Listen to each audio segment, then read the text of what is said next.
My name is Lauren Bennett. I'm 34, and last Saturday night I watched my sister Pau. Chloe slipped something into my champagne. We were at the Grand Astoria Hotel, celebrating Chloe's 10th wedding anniversary.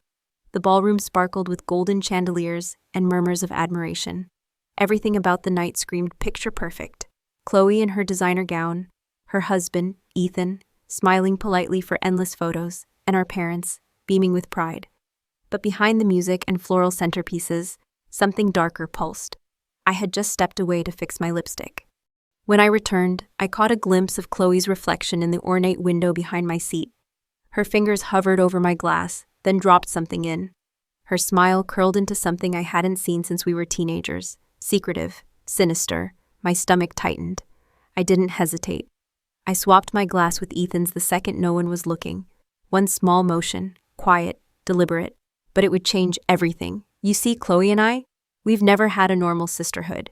She's 3 years older, impossibly competitive, and somehow always gets away with things.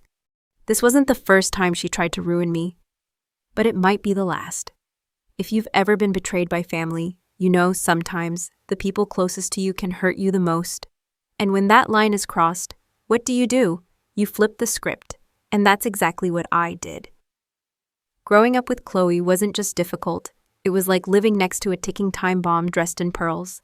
She was 3 years older, louder, smarter in ways that always seemed to turn against me, and competitive like it was her second job. To outsiders, we were just two sisters, with a healthy dose of sibling rivalry. But to me, Chloe wasn't a rival, she was a storm I couldn't predict, and never quite outrun. When I made the cheerleading squad in high school, Chloe didn't congratulate me. Instead, she accidentally mentioned to the coach that she had overheard me talking about bribing a judge. A week later, I was off the team. When I started dating Evan Morris, my first real boyfriend, Chloe offered to tutor him in chemistry. 2 weeks later, she was dating him herself. She didn't even hide it. Her only excuse? I can't help it if he likes me better. Our parents, Donna and Greg, brushed it all off as teenage drama. She'll grow out of it, they said. She's just jealous because you're doing well, Mom whispered once while braiding my hair. But Chloe never grew out of it. Each time she crossed the line, she followed up with an apology. Crocodile tears, soft voices, promises to be better, and I wanted so badly to believe her. She was my sister. She was all I had. So I forgave her, again and again. Then came Ethan Callahan. She met him during her final year at Stanford, charming, grounded, and totally unaffected by her dramatics. I'll admit, I was stunned. For the first time, she looked genuinely happy, not just victorious. They dated 3 years before getting married in an extravagant vineyard wedding. I was her maid of honor, standing beside her in a dusty blue gown, hoping this meant she was turning a new leaf. For a while, it looked like she had. Over the past 10 years, our relationship didn't become close, but it became manageable, civil. Shopping trips every few months, shared birthdays, polite exchanges at holidays. And I convinced myself the worst was behind us. Maybe we'd finally outgrown the war. When her ivory and gold anniversary invitation arrived in the mail last month, it felt like a small triumph. The card was embossed with gold lettering. Chloe and Ethan Callahan invite you to celebrate 10 unforgettable years of love. Unforgettable indeed. I had just been promoted to senior account manager at my firm, and while my career was soaring, my love life had just crash-landed. My ex-boyfriend, Jason, ended our 2-year relationship with the words, "I'm just not ready to commit." After months of therapy, I realized he meant not ready to commit to you. So when that invitation came, I thought, why not? A party might be the distraction I needed. Sparkling gowns, good food, familiar faces. What could go wrong? Turns out, everything. The anniversary party was hosted at the Grand Astoria Hotel. So exclusive, the valet handed me a bottle of imported water while parking my car. Inside, the room glittered. Swans sculpted from ice guarded a champagne fountain. Crystal chandeliers flickered above linen-covered tables, and a string quartet played softly from the corner. I arrived alone naturally. Mom and Dad greeted me first. Dad uncomfortable in his tux. Mom already fussing with the centerpieces. I spotted Chloe across the room, her floor-length Vera Wang hugging every curve, smiling like a magazine cover. "Lauren," she squealed, air-kissing both cheeks. "You made it." "Wouldn't miss it," I replied. She eyed my dress, a tasteful navy gown I'd rented for the occasion. Love the dress. Rent the runway? She whispered with a smile that didn't reach her eyes. I didn't flinch. It's great to see you too. The place looks amazing. Well, some of us have marriages worth celebrating, she said, squeezing my arm just a little too tightly. Don't worry, you'll find someone eventually. Maybe lower your standards a bit. I was saved by Ethan, who appeared at my side like a breath of fresh air. Lauren, you look fantastic, he said warmly. How's the new role treating you? Challenging but exciting, I replied. You better save me a dance later, he winked. Chloe's smile tightened. Darling, the Andersons just arrived. We should greet them. She yanked him away, but not before glancing over her shoulder, eyes sharp.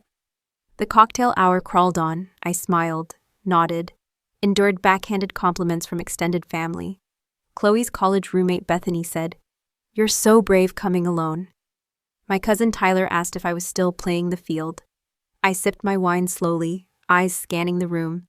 I noticed something strange. Ethan kept looking at me. Not flirtatiously, but curiously, like he was trying to figure out a puzzle. And whenever he stood beside Chloe, they barely touched.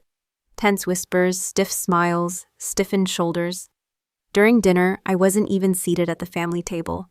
I sat beside a group of Chloe's co-workers. Ethan noticed and frowned, but said nothing. Then after the main course, he appeared beside me again. Mind if I steal you, pasiyu, he asked. I blinked. What for? There's someone I want you to meet, but he didn't introduce me to anyone. Instead, he led me toward the terrace doors, into a quiet corner where the city skyline glittered through the glass. I needed a break, he confessed. I raised an eyebrow. From your own party? He sighed. 10 years is a long time to maintain a facade. The word hit like a note in a silent room, facade. Ethan's next words would unravel everything I thought I knew about Chloe. But nothing, not even the truth, could prepare me for what she had slipped into my glass. The moment Ethan said the word facade, something shifted in the air around us. I stared at him, the soft buzz of laughter and string music from the ballroom now muffled by the thick walls of marble and glass. His jaw was tight, but his voice dropped into something more vulnerable. I thought marriage would change her, he said. But some people, they just learn how to hide it better. I didn't ask what it was. I knew. I'd lived it. She's watching us, he added suddenly, glancing over my shoulder. Smile like I just said something funny. I turned and there she was, Chloe standing across the room, champagne flute in hand, her eyes laser-focused on us. Her grip on the glass was so tight, I half expected it to shatter. I smiled. Ethan gave my hand a brief squeeze. Let's catch up soon. Without the audience. And just like that, he slipped away, leaving me standing in a gold-trimmed hallway with a question burning in my chest. What exactly was I looking at tonight? Back in the ballroom, I watched Chloe and Ethan more carefully. To the crowd, they were picture perfect. Their toast was charming, their smiles camera-ready. Chloe leaned into him during speeches, and Ethan placed a hand on her back during their first dance. But behind the curtain of performance, I saw cold stares, clenched jaws, fingers that didn't interlock. A chill swept down my spine. When the first dance ended, Chloe darted toward her college girlfriends, laughing too loudly. Ethan, meanwhile, made a beeline for the bar. Curious, I drifted nearby. Make it a double, he muttered to the bartender, pushing forward his empty glass. Rough night? The bartender asked. Rough decade, Ethan said under his breath, then noticed me and straightened. Lauren, want a drink? I'll take sparkling water, I replied, holding his gaze. Pacing myself. Smart woman, unlike some people I know. He took a sip and leaned closer. Can I tell you something? You have to promise it won't go back to Chloe. I'm listening. He hesitated, eyes searching mine for hesitation. Then he spoke. This marriage is suffocating me. I blinked. She's not who you think she is, Lauren. Or maybe you do know. Maybe you're the only one who actually sees her. I didn't speak. He continued. I've stayed because of the business, the house, family expectations. We're so entangled I don't even know where I end and she begins. But lately, he looked down at his drink. I've been wondering what I'm even trying to save. Have you tried therapy? 3 times, he said. Each time she sweet-talked the therapist, then refused to go back once they started suggesting she might be part of the problem. I felt the air go thin. I'd lived that dance before too. You know how she is, he said quietly. The woman the world sees isn't the one who comes home with me. Then why now, I asked. Why tell me all this tonight? He hesitated. Because you grew up with her. You get it. And because last month I mentioned the idea of separating for a while, just to clear my head. I raised an eyebrow. She lost it. Full-on meltdown. Then the next day, she was calm, too calm. Said we should throw this party to remember why we fell in love. My skin prickled. Before I could respond, a hand tapped my shoulder. Chloe. Her voice was high and sweet, too sweet. Such an intense conversation. Old family stories, Ethan? Ethan smoothly drained his glass. Just catching up. Your sister's company is refreshing. Her laugh sounded like broken glass. The Martins are looking for you. Something about that golf membership. She all but dragged him away. As they walked off, she hissed something into his ear. I couldn't hear the words, but her expression said enough. She looked back at me, and I saw it. Not annoyance, not sibling rivalry, hatred. I needed a moment alone. In the restroom, I stared at my reflection. The last time I'd seen Chloe this possessive was when she thought I was going to land an internship she wanted. Her roommate had mysteriously come down with food poisoning the night before her interview, after a dinner Chloe prepared. I told myself that was coincidence. But now? When I returned to the ballroom, something on the table caught my eye. My champagne glass had been refilled. Next to it, a chocolate-covered strawberry rested on a folded napkin with my name scripted in gold. A card read, "For my favorite sister, Love C. Odd." Chloe and I hadn't used the word love in years. I reached for the glass, but something stopped me. In the massive window beside me, I caught her reflection. She didn't know I could see her. She was watching me. I stayed still. I saw her glance around. Then she reached into her designer clutch, pulled out a tiny object, and dropped it into my champagne. It dissolved almost instantly. And then she smiled. My blood turned to ice. I didn't know what she'd put in my glass, but I knew one thing for sure. I wasn't going to drink it. Not this time.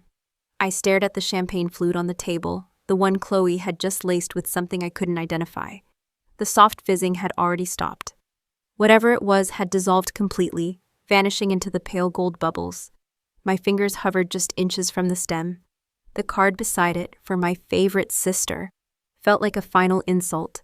A warped bow on a poisoned gift. She thought I'd drink it. That I'd trust her again. That I was still that little sister too desperate for connection to recognize the trap. But not tonight. I scanned the ballroom, weighing my options. Confronting her outright would trigger damage control mode, tears, denial, twisted truths. She'd deflect, accuse me of jealousy, or worse, call me paranoid in front of everyone. If I poured it out quietly, she'd know I knew. And she'd double down in private. No, I needed proof. More than that, I needed her to feel what it was like to have your trust shattered from the inside out. And then I spotted him. Ethan, standing near the gift table alone, fiddling with his glass, glancing around with a look I recognized all too well tired. Not the kind of tired sleep fixes, but the kind that comes from pretending for too long. I made my move. Gripping the contaminated glass, I crossed the room with steady steps. "Ethan," I said, my voice light, almost playful. "We never made that toast." He raised his eyebrows. "Another one? Haven't we had enough of those tonight?" "Not a public one," I smiled. "Just between us," he chuckled. "To what, surviving 10 years with your sister?" I smirked. "To truth. Whatever form it takes." He lifted his half-empty scotch glass. I shook my head. "Champagne's more appropriate, don't you think?" I said. "Here, swap with me, just for the toast." Without waiting for permission, I placed the flute in his hand and took his scotch. The exchange was seamless, quick, practiced, unnoticed. He glanced down, confused, but didn't protest. "To truth," I repeated. "To truth," he echoed, clinking our glasses together. I brought the scotch to my lips and barely wet them, watching as he took a generous sip of the her champagne. Over his shoulder, Chloe watched us, and smiled. She thought I had taken the bait. My stomach turned, but I held the smile, nodding politely as Ethan said something about needing to shake 40 more hands before the night was over. Then he disappeared into the crowd, leaving the half-empty flute behind on a side table. I didn't touch it again. Moments later, Chloe reappeared at my side. "Enjoying yourself?" she asked, her voice coated in honey, but her eyes cold and sharp. "Absolutely," I replied. "Your husband was just keeping me company. Such a thoughtful man. A flicker of something passed over her face, alarm, then rage, buried under a strained grin. Yes, well, Ethan's always been generous with his attention. A weakness of his, really. I've always seen kindness as strength, I countered. Chloe tilted her head. You seem very steady on your feet, Lauren. Champagne not to your liking? I froze, just a breath, but I met her gaze evenly. It was delicious, I said. Ethan thought so too. Her eyes narrowed, and for a moment, her carefully constructed mask slipped. Genuine confusion spread across her face, then horror, then panic. You what? She whispered. I leaned in, voice calm. We traded glasses. For the toast. Is there a problem? You had no eyesight, she hissed. Actually, I replied, I think I had every right. The real question is, does Ethan? Her eyes widened. She turned, scanning the room, searching for her husband. She found him at the center of a conversation with our parents. His posture looser now, cheeks slightly flushed. This isn't over, she muttered before storming off toward him. And I stood there, still smiling, as the poison she'd planned for me started working its way through the person she never expected to hurt. Over the next 20 minutes, the shift in Ethan was subtle but unmistakable. He laughed too loud, spilled water trying to pour it himself. During a speech from Chloe's father-in-law, he lost track of what was being said and interrupted with an off-topic joke. People laughed politely. Chloe looked like she wanted to vanish. By the time the band started playing again, Ethan had unbuttoned his vest and was dancing alone. It would have been funny charming, even if not for the increasing slur in his voice, and the way his steps kept missing the beat. Chloe tried repeatedly to steer him toward the exit. Darling, you're tired, I heard her say. Let's thank everyone and leave. Nonsense, Ethan replied, louder than necessary. I'm having the time of my life. First time tonight, actually. He spun away from her, nearly knocking over a tray of mini desserts. I stood at a distance, watching it unravel. Whatever she had slipped into that glass wasn't lethal, it wasn't designed to kill. No, this was psychological warfare. She wanted me humiliated, maybe confused. Maybe just impaired enough to embarrass myself publicly. But now the results were dancing unfiltered, unraveling in the middle of her perfect ballroom. I didn't feel triumphant. I felt sick. Because while I dodged the bullet, Ethan had taken the hit. And Chloe was about to find out that once a secret leaves the glass, it never goes back in. The crash was louder than anything that had come before it. Ethan, in his stumbling effort to twirl back toward the dance floor, had collided full force with the gift table, sending carefully wrapped boxes and delicate bows tumbling to the floor. A collective gasp rippled through the room. He swayed on his feet, his speech slurred and uneven. I'm okay, he mumbled, kneeling to gather the scattered boxes with trembling hands. Just lost my balance. Chloe rushed forward, her smile frozen in place. He's just had a little too much to drink, she told anyone within earshot, her voice tight. These things happen. But it didn't feel like just drinking, not anymore. Ethan stood again shakily, trying to smooth his shirt. Room spinning, he said, blinking slowly. Wasn't even drinking that much. Across the room, our father Greg looked concerned. He moved toward Ethan, placing a firm hand on his shoulder. Son, you okay? You don't look well. I feel weird, Ethan replied, then turned his head toward me. Lauren, when did you get a twin? A ripple of nervous laughter broke across the crowd. Chloe's smile cracked. Her hand gripped Ethan's elbow tightly. Darling, you're exhausted. Let's go home, she said through clenched teeth. Ethan yanked his arm back. No, don't want to go home. Not with you. You're always watching, always controlling. The music kept playing awkwardly now, while dancers stopped mid-step to gawk at the unraveling drama. I'm fine, Chloe said quickly to no one and everyone. Just a little overwhelmed. Too much champagne, right? But Ethan wasn't done. Maybe I'm finally myself, he said, slurring his words. First time in years, I don't feel like I'm faking it. His voice echoed in the suddenly silent room. Then, just as he turned to walk toward the restroom, his knees buckled. He collapsed against a waiter, sending a full tray of champagne flutes crashing to the floor. Gasps, then chaos. Oh my God, a woman cried. Is he having a stroke? Our mother, Donna, sprang into action, her nurse instincts kicking in. Ethan, look at me, she said, crouching beside him. Can you tell me what day it is? He blinked, eyes glassy. Tuesday? He whispered. It was Saturday. Mom looked up at Chloe sharply. Did he take anything today? Mix any medication with alcohol? No, Chloe said too quickly. Her eyes darted toward me, then back. He's just drunk. He can barely stand, our father said, his voice rising. We need to call an ambulance. No, Chloe snapped, then quickly tried to recover. I mean, let's not cause a scene. He just needs water, fresh air. This is a scene, Dad shot back.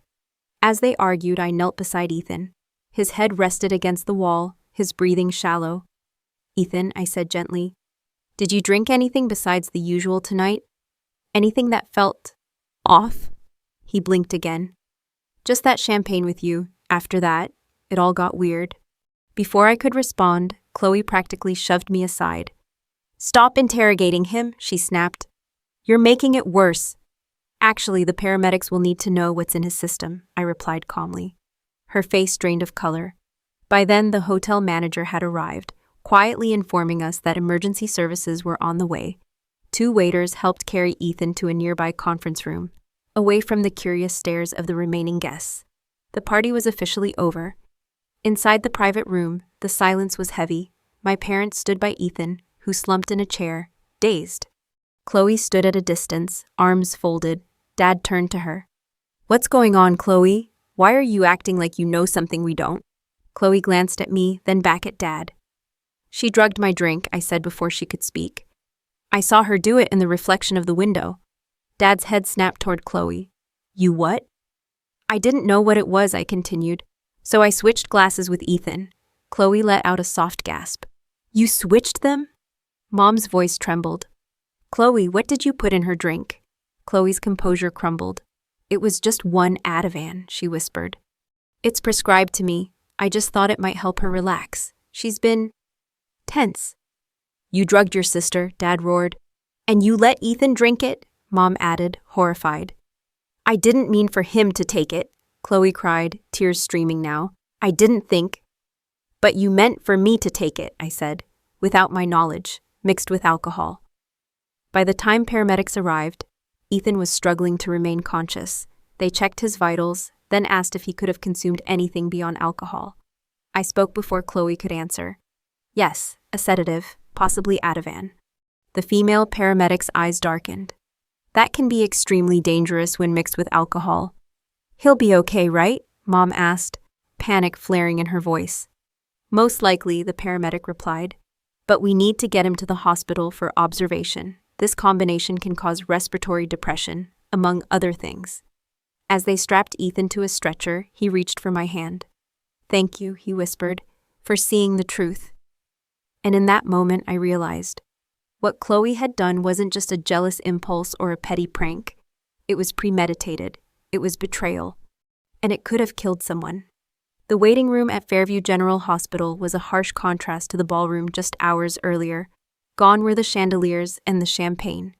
Here, we sat under cold fluorescent lights and the weight of something far more permanent. The truth.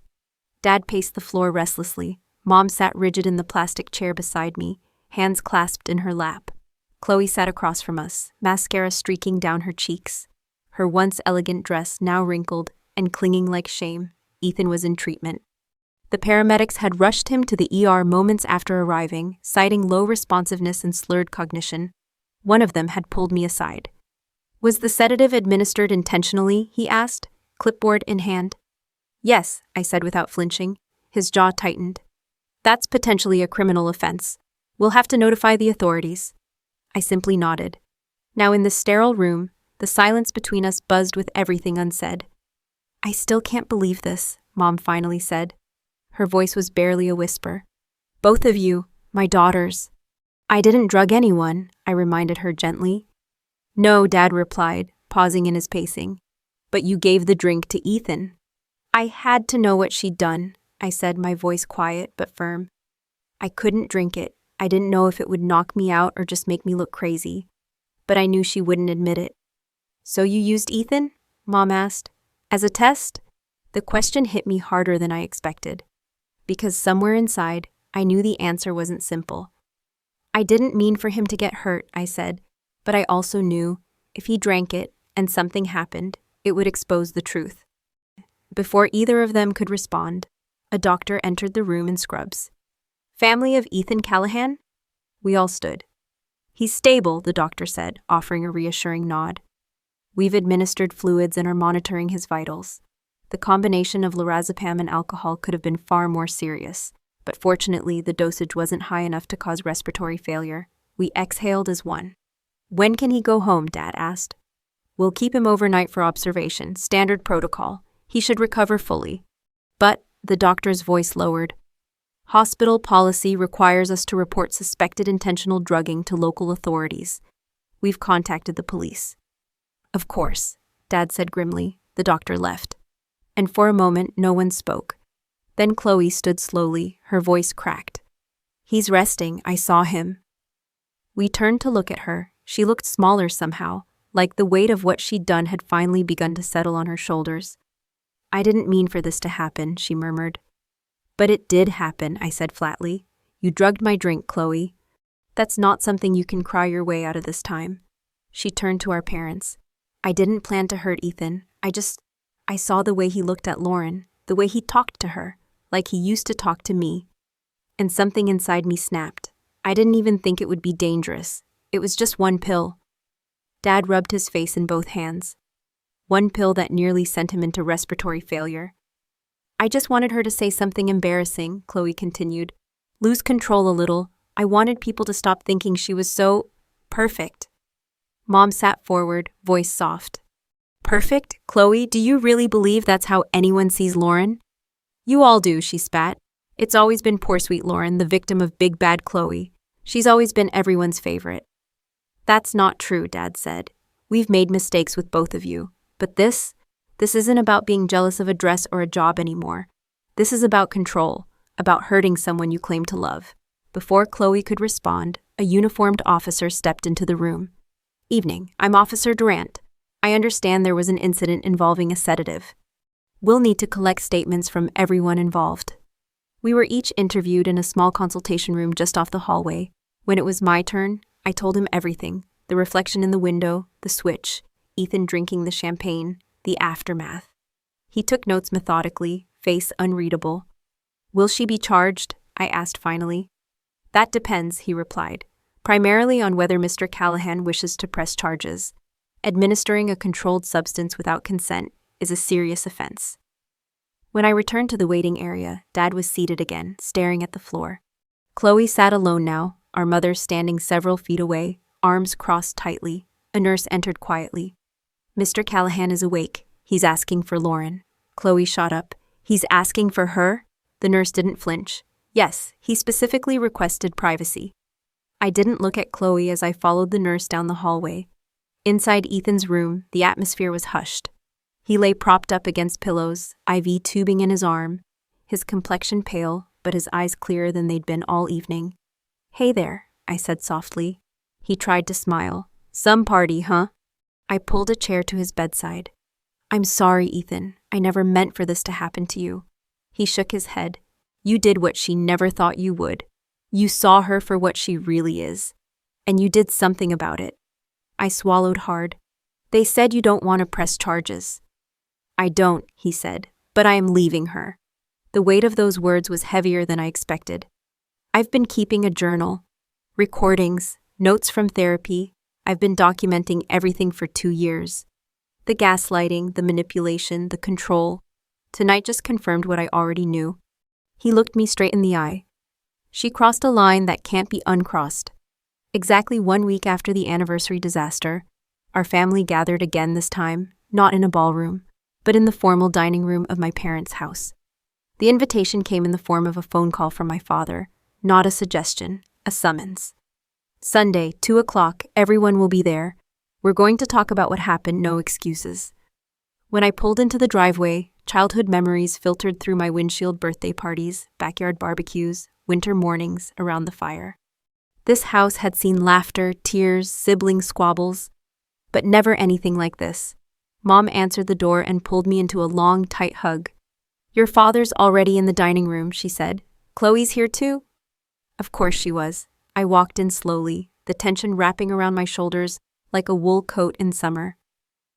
Dad sat at the head of the table, posture stiff, arms crossed.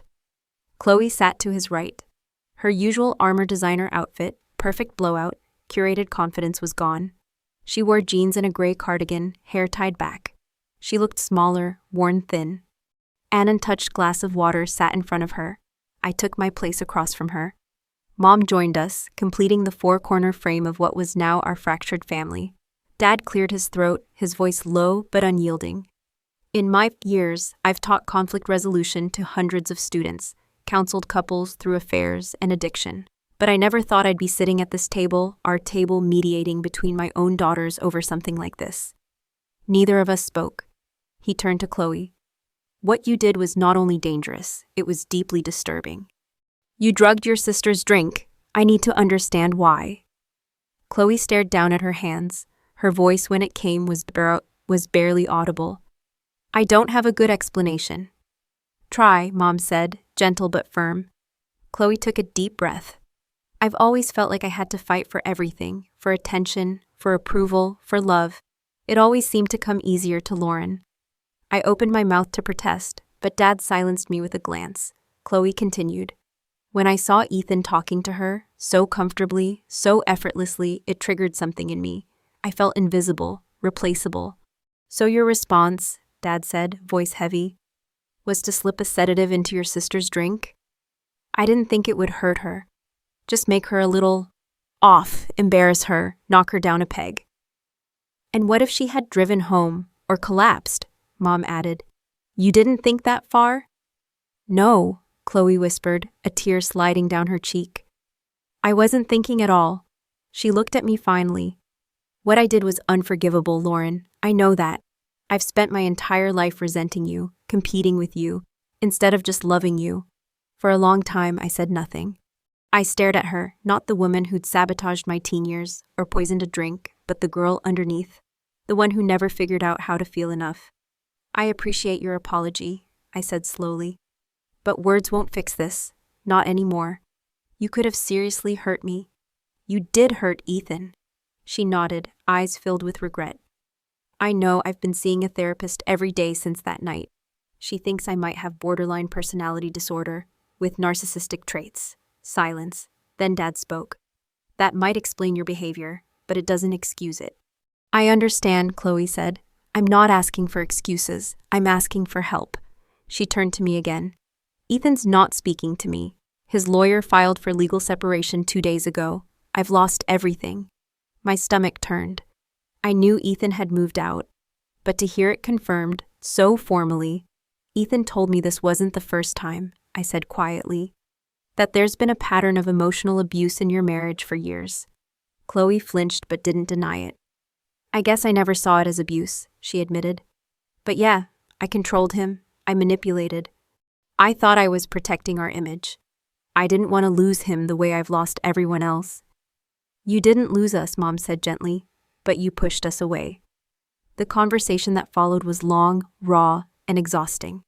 We talked about our childhood, about how my parents dismissed Chloe's competitiveness as normal sibling rivalry, about how I had spent years suppressing hurt just to keep the peace, about how Chloe had built her life on the illusion of control, afraid to be seen without it.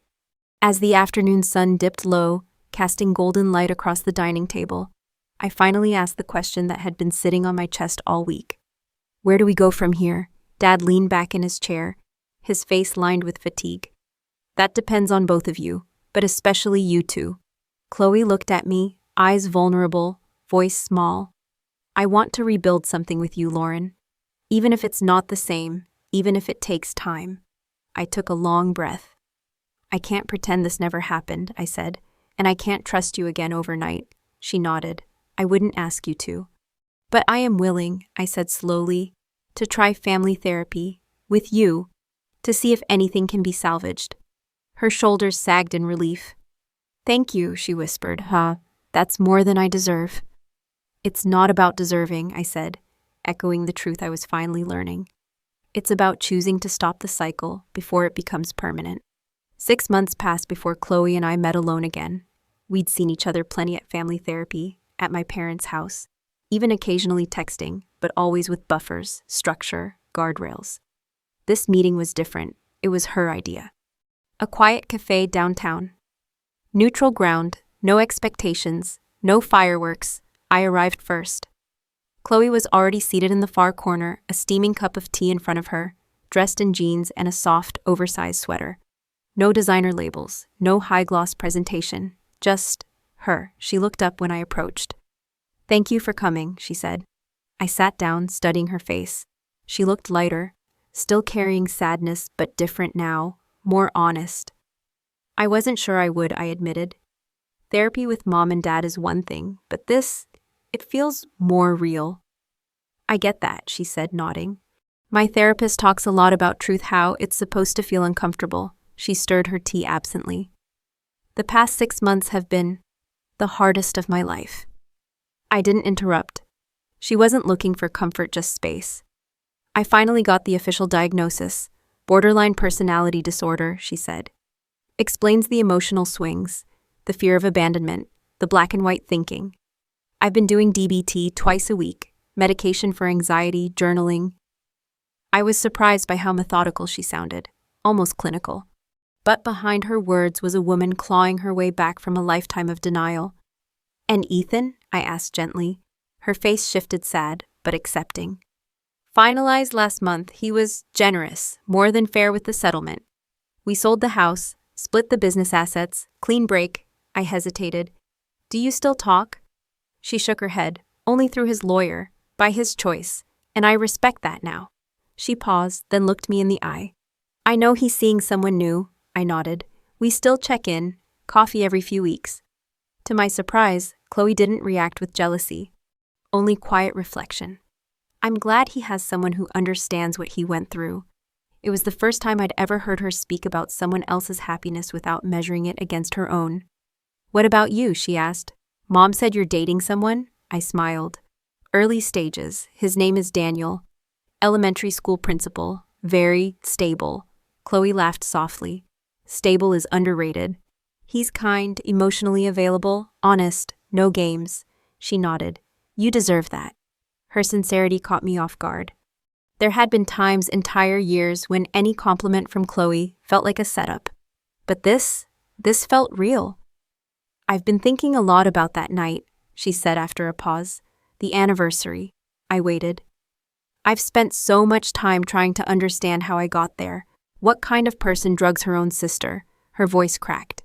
"And I think the answer is a person who's so desperate to be seen, she forgets how to love."